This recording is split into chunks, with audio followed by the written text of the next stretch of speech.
It's the dumbest darn movie I have ever seen in my life. And let me tell you, I've seen them all, baby. I have seen them all. Here's my premise. Wow. 8:51, the old time. You nailed it. I wrote this down. Stupid from start to finish. Ridiculous. Not funny. Not cute. Not interesting. Not a good premise. Awful writing. Bad acting. Bad casting. Was the worst idea for a movie ever. I don't know if you were very clear on that. Did he like it? If you like this movie, number one, we can't be friends. Number two, there's something seriously wrong with you if you like this movie. Yeah.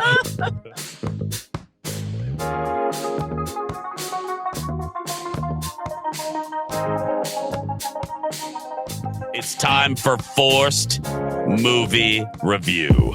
I can't believe you're making me do this. Why do we have to talk about that? Do I have to? Forced Movie Reviews. You forced me to do this.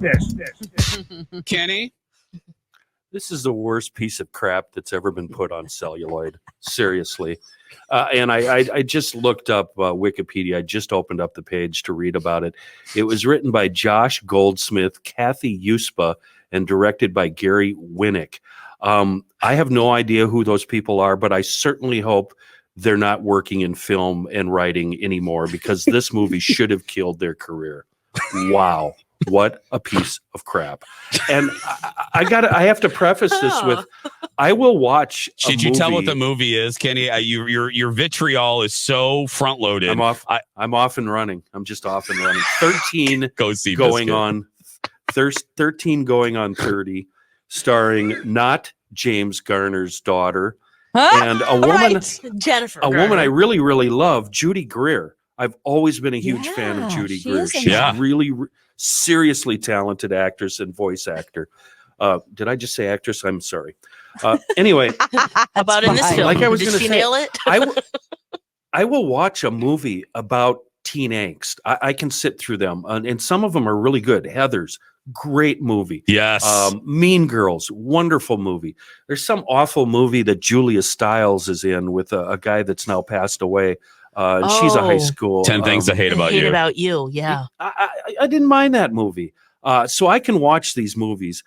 But this is a premise this premise where you either go back in time or you trade bodies with somebody or you go forward.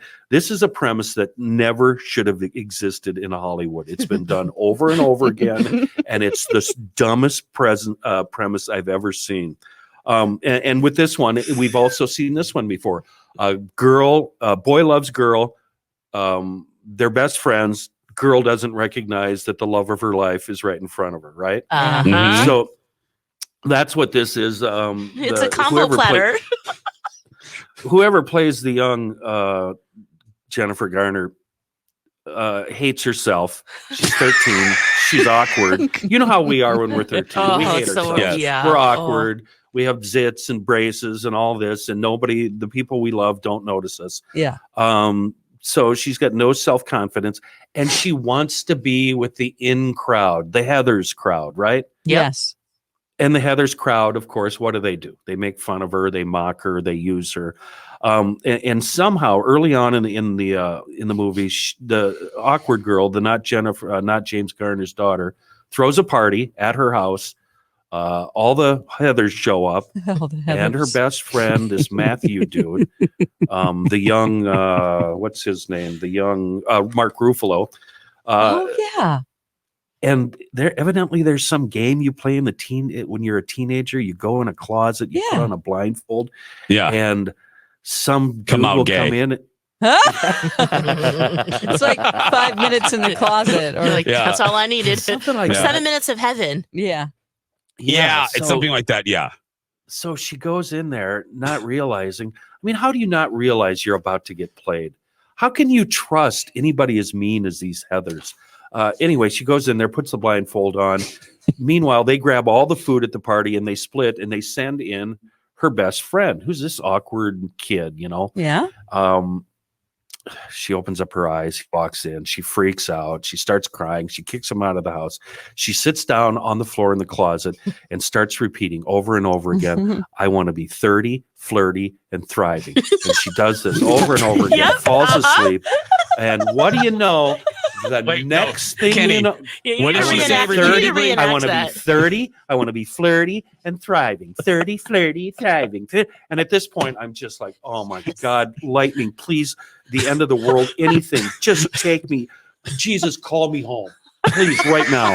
Anything to not watch this movie.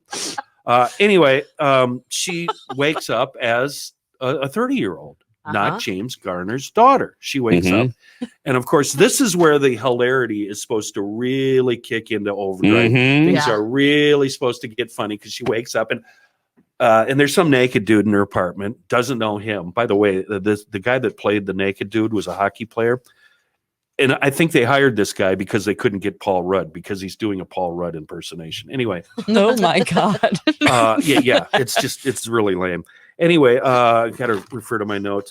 She tries to figure out what happens, how this happens, why she's big, and whatnot, and somehow ends up at work with Judy Greer wearing nothing but a negligee and a sport coat over it. Yeah. She knew where work was and everything. No. She had no idea because Judy Greer showed up in a limo, but she evidently is a high-powered executive at a magazine, an editor or something like that. Yeah, of course.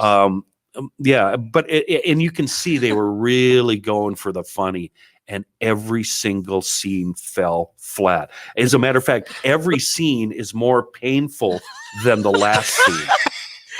There's never, ever a good scene in this movie. As a matter of fact, there's one. I'm looking at the clock here, and I realize I'm only on page 2. Yeah, but you have another break. We're coming back. Good. We got good, more. girl. You have like 2 minutes here. Yeah, you're fine. So at one point, not James Garner's daughter and Judy Greer are in a bar, right? Not James Garner's daughter. Okay. And Judy Greer says to her, hey, that guy over there is checking you out. So not James Garner's daughter looks over and goes, oh, yeah. Should I go talk to him? So she goes over and talks to him. And this is so clever. Walks right by the guy that's checking her out to a 14, 13-year-old kid at a table having dinner. And it's supposed to be hilarious and funny. And she starts, hey, you're cute. And it's just the dumbest so creepy. You know what this movie did? You know why I hate it? It made me feel like a creeper for watching it. Yes. Nobody over the age of gross. 13 should watch this movie because it's just flat out gross. Here's a note. I don't even know what it means. She's back in the apartment with the hockey player boyfriend. He's gross, creepy, weird, and dumb, doing a Paul Rudd impersonation. At work, here's okay. Hold that thought.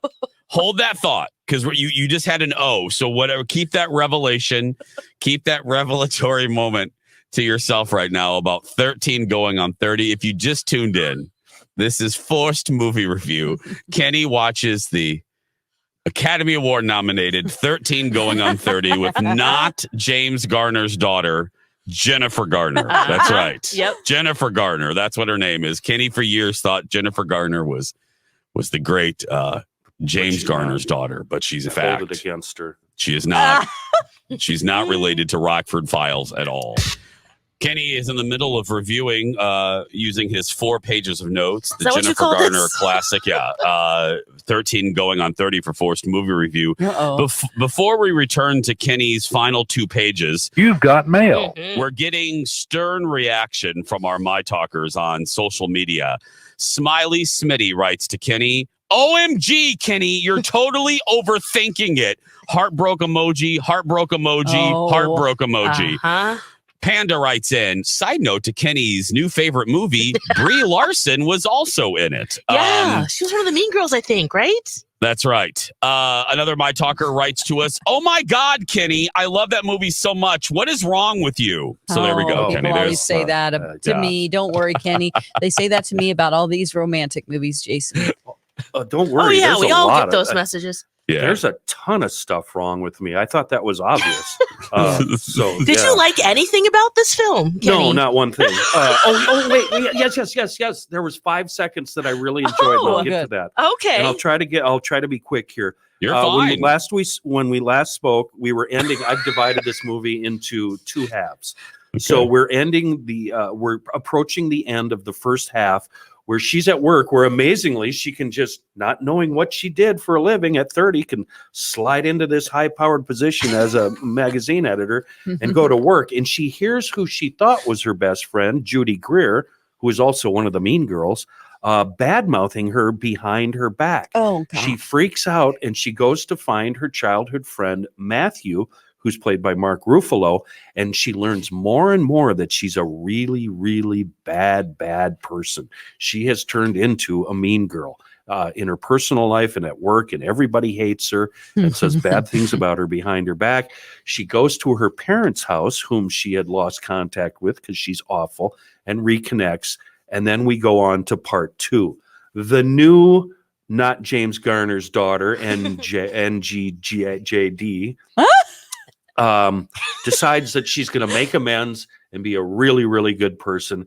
And this is where the movie gets really, really stupid. Okay, first of all, worse than before. This is where, I mean, pages 1 and 2 didn't. Yeah, go ahead. She's with Ruffalo, and I want you to know, I wrote this prior to what happened on the screen.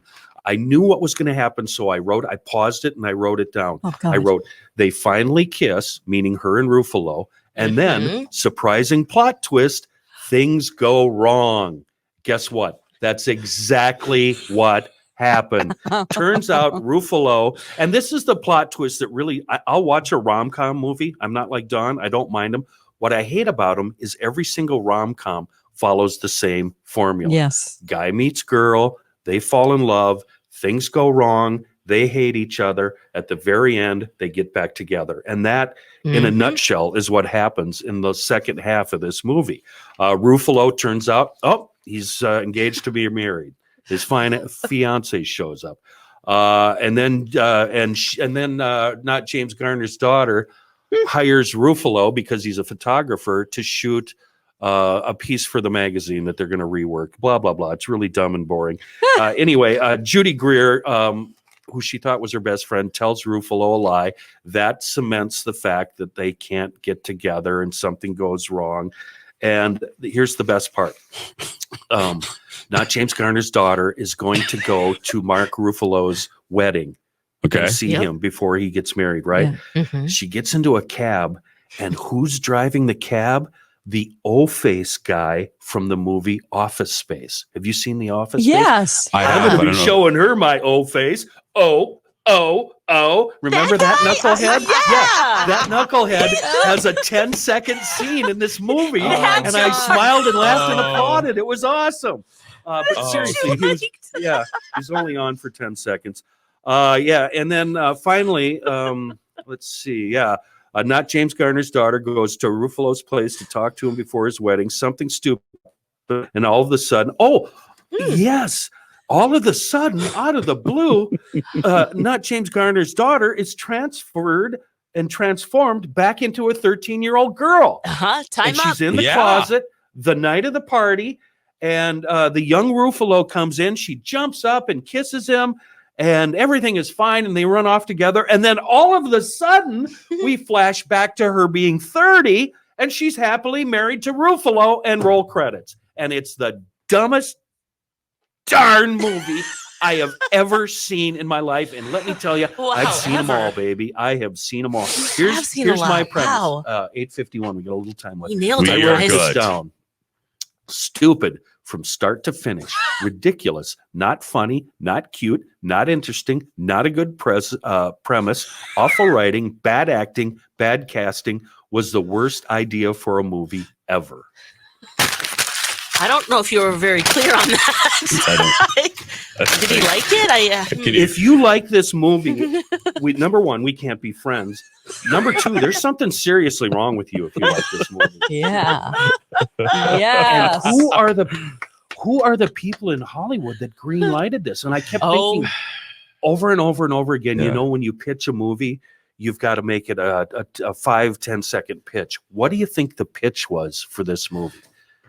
Big, but with Jennifer Garner. Big, but with yep. And remember, this is Alias time, so she was uber popular. How about All of that. scenes? You guys have all seen this? Yeah. At a couple points, just randomly, not James Garner's daughter is hanging out in her condo building with girls that are 13. And they're all over in her apartment and sitting on the bed. And they're all not James Garner's daughters acting like she's 13 again. What parents wouldn't freak out and press charges if you found your daughter and a bunch of other girls were hanging around this weird chick in her apartment at night dancing to old Pat Benatar songs? And these scenes are just in there at random. To me, Yes. they serve no purpose in the don't. plot whatsoever. No. It's just filler. I think it matters when you saw it too. I was a teenage girl going, "Cool, this is great." Because you wanted to be a woman, like when you were 13. So Alex this was wanted to your be a woman at favorite 11. movie. Yeah, Yeah. well, yeah, maybe not. I wouldn't go that far, but I did enjoy it at the time because I think I was 14. I think I love it more now listening to Kenny talk Yeah, about it. now right. I've been watching Loki, so I'm concerned that this just interrupts the timeline. You know, Yeah, the Time I do Lords too. are going to come and get you if you do something like this, because every moment of her life affects other people. There's a Yep. ripple Yes. effect, Yes. and then Yes. I mean, a president couldn't get elected because of it, or No, well, that because might be of good. Jennifer But Garner, you because know of what I not mean? James Garner's dad. Yes. And Mother's daughter. I can suspend my disbelief. I can go along with something, but not this. This was just, oh my word, awful.